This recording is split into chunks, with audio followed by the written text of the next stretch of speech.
এটা बताओ তো ভাঙা আছে তো তো সেটা কি আমি হয়েছে? জানি তোমাকে ভাঙা দেবো আছে। নাকি তাহলে সাইকেল? তো কাকে দেবে? সাইকেল ওনাকে দেবে।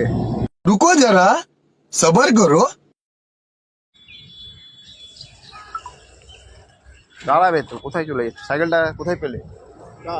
সাইকেলটা কোথায় পেলে? এটা আমার সাইকেল। এটা কোথায় পেলাম মানে? সত্যি কথা বলো, সাইকেলটা কোথায় পেলে? এটা আমার সাইকেল। এটা তোমার সাইকেল না, এটা আমার সাইকেল। তোমার সাইকেল? কিরম সাইকেল তোমার? এটা কি সাইকেল? হ্যাঁ, এই তো আমার সাইকেল এটা। তোমার সাইকেল? হ্যাঁ। ভুলভাল বলছো কেন? আবার ভুলভাল কেন বলতে যাবো আমি? আরে বাবা, কোথা দিয়ে চুরি করে সাইকেলটা তুমি? চুরি করেছি? হ্যাঁ, আমি বাচ্চাকে স্কুলে দিয়ে এলাম। এখন আমি মিথ্যা কথা বলবে না কাকা, একদম। আমি মিথ্যে কথা বলি না। মুখ আমরা দিয়ে মদের গন্ধ বেরাচ্ছে। কি হয়েছে? মজা বন্ধ বেরোচ্ছে তো। সাইকেলটা কোথা দিয়ে পেলে তুমি সেটা বলো। ওই মুরগি দোকানে এখন চলো, জেনে নেবো কোথায় থাকে। না, আমার যাওয়ার দরকার নেই কোথাও। তাহলে আবার তুমি জোর জবস্তি করছো নাকি জিনিস? জোর জবস্তি করছি মানে তাহলে কি? আবার কি কি মানে কি? কি ভুলভাল বলছো তুমি? ভুলভাল কিছু বলছি না। আরে? সাইকেল দিয়ে যাও আজকে তুমি এখানে। সাইকেল দিয়ে ওই সাইকেল দিয়ে যাবো। এখানে ভাঙা আছে। এটা बताओ তো ভাঙা আছে তো তো কি সেটা আমি হয়েছে? জানি তোমাকে ভাঙা